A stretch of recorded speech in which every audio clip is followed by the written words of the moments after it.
हाय दोस्तों मैं आनंद भारद्वाज आप सभी का अपने चैनल ज्ञानपुर में स्वागत करता हूं। दोस्तों मुझे पता है कि काफ़ी दिन का गैप हो गया, शायद 2 या 3 दिन बाद हमारा ये लेक्चर फिर से अपलोड हो रहा है। तो दोस्तों देखिए, चलिए कोई बात नहीं, अभी हमारे पास काफ़ी टाइम है। आपको पता है लेखपाल के एग्ज़ाम के लिए काफ़ी अभी टाइम है, हम चीज़ें कर सकते हैं अच्छे से, ठीक है। तो आप दोस्तों ऐसा करते हैं, ये जो क्वेश्चन था देखिए, मैंने आपको बताया मैंने 4 क्वेश्चन कराए थे इस पर, जो कि हमारे इस पे क्या कहते हैं अर्थमेटिक मीन पे थे, ठीक है। ये हमारा 5वां क्वेश्चन है और ये हमारा 6 नंबर क्वेश्चन है। अच्छा, मैं आपको एक बार बता दे रहा हूँ दोस्तों, जो ये वाले क्वेश्चन आएंगे ना, जो टेबल वाले क्वेश्चन यदि आ सकते हैं, प्रोबेबिलिटी देखिए बहुत हाई लेवल का क्वेश्चन बनेगा आपका अर्थमेटिक मीन का। तो वो टॉपिक हो सकता है वो क्लास इंटरवल पे क्वेश्चन देंगे, वो बहुत ज़्यादा टफ नहीं होंगे, नॉर्मल होंगे, ठीक है। बहुत ज़्यादा ये ऊपर जाएंगे नहीं। तो ये तो जो दोस्तों मैं क्वेश्चन लेके आया हूँ, हालांकि क्लास इंटरवल का तो नहीं है, लेकिन ये क्वेश्चन अपने आप में एक कंप्लीट पैकेज है। आप इस क्वेश्चन को इस तरीके से आप समझिए। ये दोनों क्वेश्चन करने के बाद दोस्तों आप टेबल वाले क्वेश्चन जो भी आएंगे अर्थमेटिक में, क्या अभी कोई फंसेंगे नहीं, ये आपको मैं गारंटी दे रहा हूँ, ठीक है। इसके बाद दोस्तों हो सकता है एक लेक्चर मैं और ले लूंगा इस पे, क्लास इंटरवल के 2-3 क्वेश्चन करा दूंगा, तो आपका ये अर्थमेटिक मीन का पूरा टॉपिक कंप्लीट हो जाएगा। उसके बाद हम मीडियन पे आएंगे, ठीक है। मीडियन मोड उतना बड़ा टॉपिक नहीं है, उसमें हम 2-2 लेक्चर में एक टॉपिक हमारा कंप्लीट हो जाएगा। 4 से 5 दिन में आपका स्टेटिस्टिक्स कंप्लीट हो जाएगा, ठीक है। तो दोस्तों देखिए, हम इस पे आ जाते हैं। ये क्वेश्चन हमारा कौन सा नंबर का क्वेश्चन है? ये 6 नंबर का क्वेश्चन है आपका, और ये नहीं सॉरी, ये 5th है। ये आपका 5th नंबर का क्वेश्चन है। जो हमारी सीरीज चल रही है उस हिसाब से ये 5th है, और ये हमारा 6 नंबर का क्वेश्चन है, ठीक है। अच्छा, आप यहाँ पे ये चीज़ देख रहे होंगे कि अच्छा देखिए, इस क्वेश्चन में देखिए क्या होता है, बहुत से लोग इस चीज़ को डायरेक्टली बच्चों को बता देते हैं। बता देने से क्या होता है, वो खुद से अपना दिमाग लगा नहीं पाएंगे। क्वेश्चन में जैसे दिया है कि weight in KG and number of person दे रखा है, ठीक है। अब देखिए, हमको तो ये बात पता है कि जब हम पढ़ते हैं फ्रीक्वेंसी डिस्ट्रीब्यूशन डेटा का, जब हम अर्थमेटिक में निकालते हैं, ये सब क्या है, ये फ्रीक्वेंसी डिस्ट्रीब्यूशन टेबल है, आप ये समझ जाओ इसको, ठीक है। अब ये फ्रीक्वेंसी डिस्ट्रीब्यूशन टेबल है। अब इसमें क्या है हमारे, आपको ये समझ रहे होंगे कि अभी हमने इसका जो अर्थमेटिक मीन निकालने के लिए पढ़ा था, वो क्या पढ़ा था, हमने फार्मूला पढ़ा था कि अर्थमेटिक मीन का जो फार्मूला था वो समेशन ऑफ क्या था, summation of F i into x i upon summation of F i. ये फार्मूला था इसका। अर्थमेटिक मीन का क्या था इसका x bar is equals to f i into x i upon f i. ये था इसका कॉमन फार्मूला। लेकिन इसमें आपको यार पता तो होना चाहिए ना, इस जैसे ये क्वेश्चन हम कर रहे हैं, इस क्वेश्चन में आपको पता तो ये होना चाहिए कि इसमें एफ कौन सा है, एक्स आई कौन सा है। बहुत से क्वेश्चन ऐसे आते हैं कि लोग कंफ्यूज हो जाते हैं इन टॉपिक में कि एफ किसको माने, हम एक्स आई किसको माने। तो जब ऐसे समझने की कोशिश करो, एफ क्या होता है हमारा, एफ क्या होता है, फ्रीक्वेंसी होता है, जिसको हम हिंदी में बारंबारता कहते हैं, ठीक है, बारंबारता। अब यहाँ पे इस चीज को आप ऐसे समझो कि कोई क्लास ऑफ स्टूडेंट है, कोई क्लास में कुछ स्टूडेंट है, इसमें ये दिया हुआ है डेटा कि 67 केजी जो है वो 4 बच्चे हैं, 70 केजी के 3 बच्चे हैं, और 72 केजी के 2 बच्चे हैं, 73 केजी के 2 बच्चे हैं, और 75 केजी के एक बच्चा है। तो ये जो 1, 2, 2, 3 और 4 क्या बता रहा है कि 67 केजी वाले 4 बच्चे हैं, तो 67 केजी का ये क्या बता रहा है, बारंबारता बता रहा है। 67 केजी का क्या बता रहा है, बारंबारता बता रहा है। 70 केजी के 3 बच्चे हैं, तो ये 3 क्या बता रहा है कि 70 केजी के 3 बच्चे हैं, उनकी बारंबारता कितनी है, 3 है। 72 केजी की बारंबारता क्या है, 2 है, 2 है ना। इसका मतलब क्या है, ये इसकी बारंबारता बता रहा है। और जब बारंबारता ये बता रहा है तो हमारा ये क्या हो जाएगा, ये हमारा एफ आई हो जाएगा। और ये क्या है, हमारा ऑब्जर्वेशन है। ये तो हमने ऑब्जर्व किया ना कि 67 केजी क्या था, कोई बच्चा 67 केजी का है, तो ये मैंने ऑब्जर्व क्या किया, मैंने ये ऑब्जर्व किया कि 67 केजी का एक बच्चा है, ये मेरा ऑब्जर्वेशन है। बट उनकी संख्या कितनी है 67 केजी बच्चों की, वो 4 बच्चे हैं, तो हमारा बारंबारता क्या हो गया, 4 हो गया। अब कुछ नहीं करना है, जो हमारा फार्मूला है फ्रीक्वेंसी डिस्ट्रीब्यूशन टेबल का, ये क्या होता है, समांतर माध्य का फार्मूला है F i into x i upon f आई, ठीक है। इसमें इस फार्मूले में हमको जरूरत क्या है, एफ आई और एक्स आई का क्या है, समेशन चाहिए, इन दोनों का मल्टीप्लिकेशन चाहिए। अच्छा, आप एक टेबल यहाँ पे और यदि आप ऐसे बना लेते हो, ऐसे ये टेबल यदि आपका एफ आई इंटू एक्स आई का टेबल हो गया, ठीक है। अब 67 में आप 4 से मल्टीप्लाई करोगे तो क्या आएगा, 4 में 7 का गुना होगा, क्या होगा, 28 आएगा। 8 में आ गया, बचा 2, 4 6 24, 25 26, ये आ गया, ये आपका आ गया। 4 से 28 के 8, हाथ से लगा 2, 4 6 24 25 26 268 आ गया। अच्छा 3 से मल्टीप्लाई कर देंगे तो क्या आ जाएगा 210 आ गया। अच्छा 2 से मल्टीप्लाई करिए, 2 का 2 में गुना होगा 4 आएगा, 2 से 14 आ गया। ये 2 से 3 में मल्टीप्लाई करो क्या आएगा, 2 3 सा क्या हो जाएगा, ये 6 हो जाएगा, और 2 7 जा क्या हो जाएगा 14 हो जाएगा, ये आ गया। और 1 से मल्टीप्लाई होगा तो क्या होगा 75 हो गया। अच्छा ये जो fi इंटू xi दे रखा है, ये क्या दे रखा है, ये हमारा जो होता है ना दोस्तों, ये जो होता है हम इसको क्या बोल सकते हैं, f1 और x1 कह सकते हैं नहीं। ये हमारा क्या है, ये हमारा x1 है, ये हमारा x2 है, मैं इस तरह से लिख देता हूँ। ये हमारा क्या है भाई x3 है, ये हमारा x4 है, ये हमारा क्या है x5 है। उसी तरीके से ये क्या हो गया f1, ये हो गया f2, ये हो गया f3, ये हो गया f4। देखिए चीज़ों को इस तरीके से मैं डिटेल बताता हूँ कि एक बार आप समझ लो यार, एक दो क्वेश्चन अच्छे से समझ गए ना तो हर चीज़ें क्लियर हो जाएगी, बट क्या हो पता होना चाहिए आपको। ये हमारा क्या हो गया f2 into x2, f3 into x3, ये क्या हो गया f4 x4, और ये क्या हो गया f5 x5। ठीक है, ये हो गया ना f1 x1 f2 f3 x3 f4 x4 f5 x5 का मान आ गया। अच्छा जो ये फार्मूला होता है इसका मतलब क्या होता है कि इसमें हम क्या करते हैं, x bar is equals to summation of fi xi। क्या होता है कि ये जो तीनों f1, ये जो पूरा लिखा हुआ है, ये जो दोस्तों आपका टेबल आया है f1 into x1, f2 into x2, f3 into x3, f4 into x4 और f5 इंटू x5, इन तीनों ये जो पांचों आए हैं इन दोनों तीनों का सम, ये समेशन क्या बताता है, ये जो समेशन का सिंबल है ये बताता है सम बताता है। जब ये सम बता रहा है तो मतलब fi और xi का सम बताना है, और ये fi और xi ये पूरा दे रखा है, इन सब का सम कर दो। और जब आप इनका सम करोगे, इसका सम करोगे, इसको आप सम कर दो, 8 4 12 12 6 18 और 18 5 23 23 का 3 हो गया, ये 2 बच गया यहाँ पे। अब देखो 6 2 8 8 1 9 9 4 13 13 4 17 और 17 7 आपका 24 हो गया, 24 का 4 आ गया, फिर 2 बचा और 2 2 4 2 6 1 7 1 8 843 आ गया। ये क्या आ गया fi इंटू xi क्या आ गया 843 आ गया। तो यहाँ पे हम क्या लिखेंगे 843 अपॉन समेशन ऑफ fi मतलब क्या होता है, समेशन का मतलब मैंने क्या बताया ऐड करना है, समेशन का मतलब क्या होता है सम होता है किसका fi का। और fi में i क्या है, जितने ऑब्जर्वेशन होते हैं, कितने ऑब्जर्वेशन है 5 ऑब्जर्वेशन है, तो fi क्या होगा f1 plus f2 plus f3 plus f4 plus f5। तो यहाँ पे इन सब का सम क्या है, यदि हम इन पांचों का सम कर दें तो आ जाएगा कि नहीं, तो समेशन ऑफ fi क्या हो जाएगा 4 3 7 2 9 9 2 11 1 12, ये 12 आ गया। अब फार्मूले में यहाँ क्या आ जाएगा 12 आ जाएगा। अब क्या करना है, कुछ नहीं, बस अब डिवाइड कर दो, 843 में डिवाइड करोगे क्या आएगा 12 से ये क्या आ गया 84 आ गया, 12 से 84 आ गया। अब 3 बचा, जाएगा नहीं तो यहाँ क्या जीरो बढ़ाना पड़ेगा, 70 आ जाएगा, 70 आ गया पॉइंट, ये 3 है, 3 और 0 बन जाएगा, क्या करेंगे 12 दूना 24, 70.2 अप्रॉक्स ये वैल्यू आ जाएगी, 70.2 आ जाएगा। और फिर 6 0 बचा तो 12 5 6 60 और भी आप काट सकते हो, ये आ जाएगा एग्जैक्ट वैल्यू आ गया। ये आपका क्या आ गया, ये इस पूरे डेटा का दोस्तों ये मीन आ गया हमारा। आप समझ रहे होंगे बात को। पहले क्या करना है, क्वेश्चन में समझना है कि उसमें ऑब्जर्वेशन कौन सा है, बारंबारता क्या है। ऑब्जर्वेशन हमारा क्या हो गया xi हो गया, बारंबारता हमारा क्या हो गया fi हो गया। पहले ये तो आइडेंटिफाई कर देंगे, फिर इन दोनों का मल्टीप्लिकेशन कर लेंगे इसी तरीके से। ये क्या है x1 है, ये हमारा f1 है, तो x1 और f1 का मल्टीप्लिकेशन यहाँ लिख दिए, उसी तरह x2 और f2 का मल्टीप्लिकेशन यहाँ लिख दिए। तो ये एक टेबल बन गई। फॉर्मूला क्या होता है, समेशन ऑफ अर्थमेटिक मीन क्या होता है, summation of fi into xi upon fi।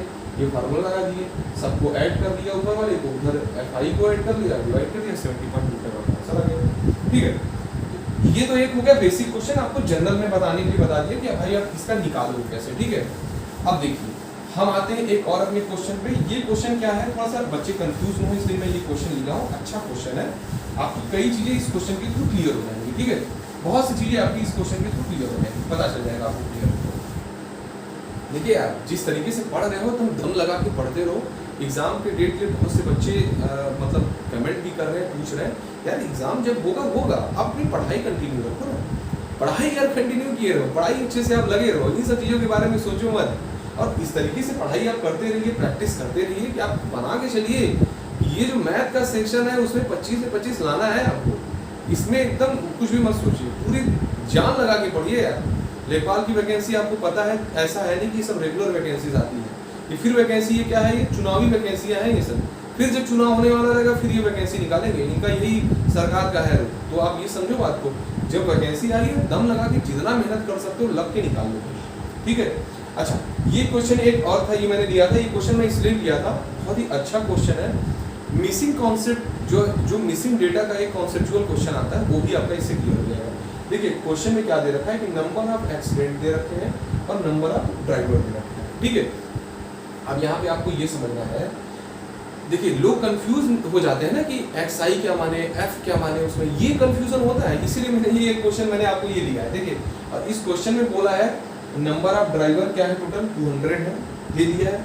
इस पूरे क्वेश्चन का मीन ऑलरेडी इसने क्वेश्चन में दे रखा है 1.46। अब क्वेश्चन में आपके पूछा क्या है, फाइंड मिसिंग टर्म। तो आप देखो कि भाई मिसिंग टर्म है क्या, तो आप देखो एक मिसिंग टर्म यहाँ पे क्वेश्चन मार्क बना हुआ है और एक मिसिंग टर्म ये है क्वेश्चन मार्क बना हुआ है। अब पहले तो सोचो इसमें एक्स आई क्या है, एफ आई क्या है। अच्छा आप इस क्वेश्चन इसको इस तरीके से कर सकते हो कि नहीं, नंबर ऑफ एक्सीडेंट क्या है 0 1 2 3 4 5 और नंबर ऑफ ड्राइवर क्या है 46, फिर मिसिंग टर्म फिर 25 10 और 5। अब देखो इस क्वेश्चन का आप ऐसे समझ सकते हो कि नहीं कि 4 एक्सीडेंट ऐसे हैं जो कि 10 ड्राइवरों ने किया है। आप ऐसे समझो 4 एक्सीडेंट ऐसे हैं जो 10 ड्राइवर ने किया है, 5 एक्सीडेंट 5 ड्राइवर ने किया। जैसे मान लो कोई बहुत बड़ी कंपनी है आपकी, ठीक है। एक दोस्तों आप मानिए कि आपकी एक बहुत बड़ी कंपनी है और इस कंपनी में क्या है, कई लोग काम करने वाले, कई ड्राइवर हैं, ठीक है। आप सोचो कई ड्राइवर है उस कंपनी में। अब बोला जा रहा है कि भाई कोई 5 ड्राइवर ऐसे हैं, 5 एक्सीडेंट ऐसा है जो 5 ड्राइवरों ने किया है, 4 एक्सीडेंट करने वाले 10 ड्राइवर हैं उसमें, 3 एक्सीडेंट करने वाले 25 ड्राइवर हैं, 2 एक्सीडेंट करने वाले कितने ड्राइवर हैं ये इनको नहीं पता है, 1 एक्सीडेंट करने वाले कितने ड्राइवर हैं नहीं पता है, और 0 एक्सीडेंट करने वाले 46 ड्राइवर हैं। 46 ड्राइवर हैं, इसका मतलब क्या है, ये ड्राइवरों की संख्या है ना, तो टोटल ड्राइवर इस क्वेश्चन में दे रखा है कितने हैं टोटल ड्राइवर, 200 ड्राइवर उस कंपनी में काम करते हैं। कितने ड्राइवर हैं, 200 ड्राइवर उस कंपनी में काम करते हैं। अब उनका ये डेटा दे रखा है, उसमें से कितने ड्राइवर ऐसे हैं जिन्होंने अभी तक के अपनी नौकरी में इतने एक्सीडेंट किए हैं। किसी ने 5 एक्सीडेंट किया है, किसी ने 4 एक्सीडेंट किया है, किसी ने 3 एक्सीडेंट किया है, और कुछ लोग ऐसे भी हैं जिन्होंने कोई एक्सीडेंट अभी तक नहीं किया है। तो अब इसी डेटा का मीन आपको निकालना है। तो आप समझो कि ये क्या है, एक्सीडेंट होना क्या है, एक्सीडेंट होना एक ऑब्जर्वेशन है। क्या है, एक्सीडेंट का होना एक ऑब्जर्वेशन है। और ऑब्जर्वेशन हमारा क्या होता है, हमेशा इवेंट होता है, उसको हम एक्स से रिप्रेजेंट करते हैं। तो हमारा जो भाई ये हो जाएगा, ये हमारा क्या हो गया, एक्स आई हो गया, ठीक है। और उनकी फ्रीक्वेंसी क्या है, उनकी बारंबारता क्या है। 3 एक्सीडेंट करने वाले कितने लोग हैं, 25 लोग हैं ना, तो बारंबारता क्या हो गई 25। 4 एक्सीडेंट करने वाले कितने लोग हैं, 10 लोग हैं ना उस कंपनी में, तो बारंबारता क्या हो गई 10। तो ये हमारा क्या हो गया, ये हमारा उसका फ्रीक्वेंसी हो गया। ये क्या हो गया, हमारा बारंबारता हो गया। अब हमको एक्स आई पता चल गया, एफ आई पता चल गया। बारंबारता का फार्मूला मैंने अभी पिछले क्वेश्चन में बताया ही, मॉड एक्स बराबर क्या होता है, मॉड एक्स बराबर एफ आई एक्स आई फिर समेशन ऑफ एफ। यही फार्मूला था जो हमने पिछले क्वेश्चन में देखा है।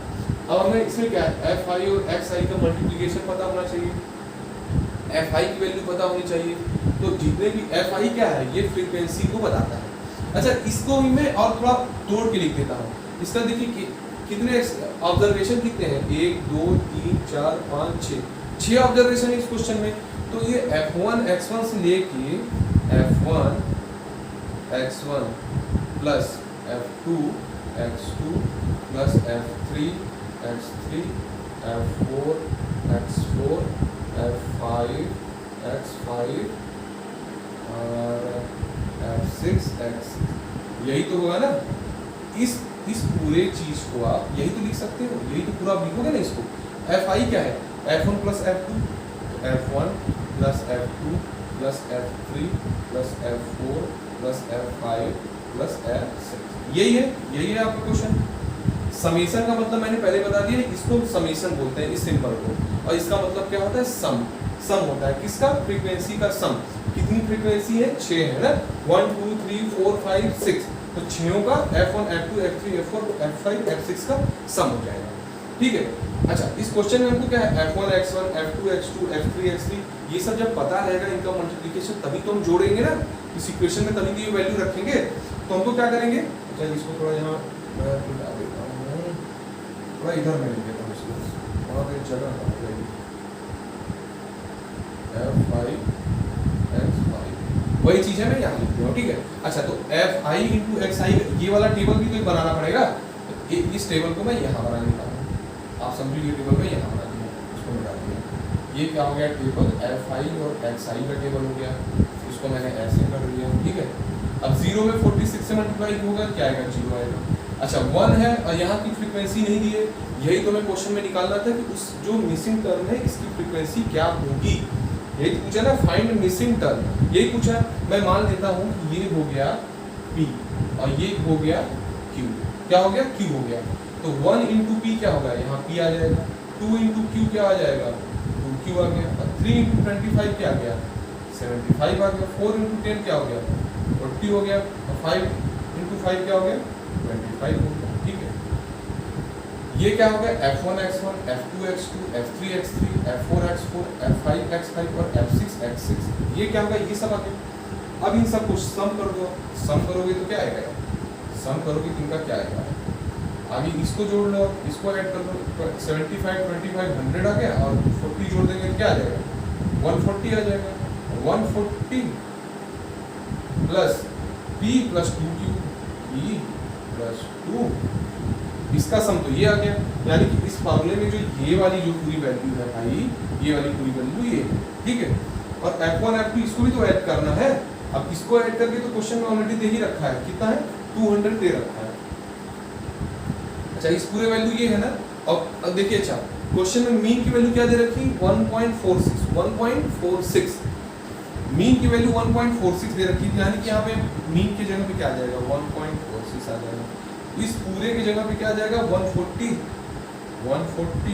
प्लस p प्लस 2 आ गया। अच्छा, अपॉन कर दो, अपॉन कर दी, f1 f2 इन सब का सम क्या दे रखा है क्वेश्चन में, 200 दे रखा है, इसको 200 कर दो और यहाँ से आप क्वेश्चन निकालो।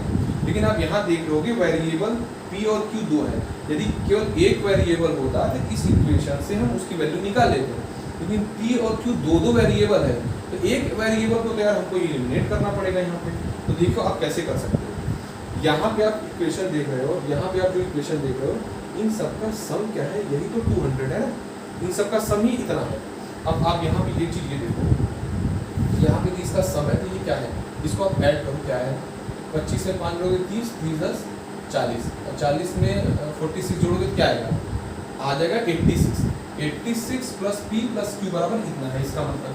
अच्छा, यहाँ से आप एक चीज़ आप समझो, मैं इसको यहाँ लिख रहा हूँ, 86 plus p plus q is equals to 200, यही होगा कि नहीं, इनका सम ही तो 200 है, तो इनका सम बराबर मैं क्या कर दिया, 200 इक्वल कर दिया। अच्छा, यहाँ से भी मैं p प्लस q की वैल्यू निकालूँ, ये 86 उधर जाएगा, घट जाएगा ना, 114 बचेगा कि नहीं, 100 क्या बचेगा, 114 बचेगा कि नहीं, 114 तो बच ही जाएगा ना यार। अच्छा, आप यदि ये कहो कि मैं इस इक्वेशन में जो p प्लस 2q लिखा है, इसको मैं क्या लिख सकता हूँ, p plus q plus q, ऐसे लिख सकता हूँ नहीं, p प्लस 2q था ना, तो p प्लस q लिख सकता हूँ, 2q। अच्छा, इसका पूरे का मान ये दे रखा है कि नहीं, क्वेश्चन में 114 दे रखा है ना, तो 114 यहाँ आएगा कि नहीं, 140 plus 114 plus q is equals upon 200, और ये इधर क्या है 1.46, ये आ गया कि नहीं। अब आप 140 में 114 जोड़ो, क्या आ जाएगा, 240 250 214 254 आ जाएगा, और ये इधर इसको मल्टीप्लाई कर दो, तो 1.46 इंटू 200 इज इक्वल्स टू, ये जोड़े थे कितना आ जाएगा, 240 50 254 प्लस q, यही आया था ना। अच्छा, 1.46 में 200 से मल्टीप्लाई करोगे, ये जो दो जीरो है इसको क्या इधर मल्टीप्लाई कर क्या होगा, ये पॉइंट यहाँ से हट जाएगा कि नहीं, ये 146 बच गया। अब 146 में आप 2 से मल्टीप्लाई कर दो, ये क्या आ जाएगा 292, यही आ जाएगा, ये बराबर है 254 प्लस q के। अच्छा यहाँ से हम Q का मान निकाल रहे हैं, यहाँ से भाई Q का मान निकाले, क्या कर 292 में से 254 हटा देंगे, तो यहाँ क्या आ जाएगा 8, ये 8 बचेगा, 12 में से 4 गया, कितना बचेगा भाई 8 बचेगा। ये क्या बचा हमारा 7 हो गया, 7 में से 5 गया 3 बच गया। Q का मान क्या आ गया 38 आ गया, Q का मान क्या आ गया 38 आ गया। अच्छा इस Q का मान भाई अब इसमें रख दो, इसी इक्वेशन में पुट कर दो, तो Q का मान क्या हो गया 38 है। तो भाई यहाँ से P का मान क्या आ जाएगा, यहाँ से P का मान निकाल लो, तो P का मान क्या आ जाएगा, Q इधर जाएगा 38, तो ये आ जाएगा, अच्छा उधर जाएगा 14, 14 में से आ जाएगा 6 7, B बराबर 76। आप समझ गए, Q का मान 38 आ गया, P का मान 76 आ गया, ठीक है। अच्छा अब आपको लगता है क्या कि लेखपाल के एग्जाम में इससे ज़्यादा कॉम्प्लेक्स क्वेश्चन दे सकता है यार? अर्थमेटिक आप क्वेश्चन जा रहे हो करने, उनको पता है कि हर क्वेश्चन के कितना टाइम बच्चों को मिलना चाहिए। क्वेश्चन जो है वो टाइम के अकॉर्डिंग फ्रेम होता है। आप इस तरीके से ना सोचो कि कोई क्वेश्चन वो कुछ भी दे देंगे, ऐसा कुछ नहीं है।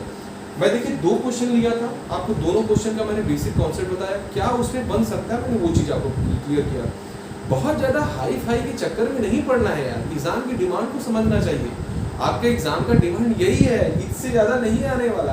अब कुछ क्लास इंटरवल की क्वेश्चन भी आ सकते हैं जिनमें मीडियम वैल्यू दे के वो क्वेश्चन को सॉल्व करते हैं, डायरेक्ट होता है, बहुत ज़्यादा है नहीं। तो उसमें मैं एक लेक्चर में आपको क्लास इंटरवल का क्वेश्चन बता दूंगा।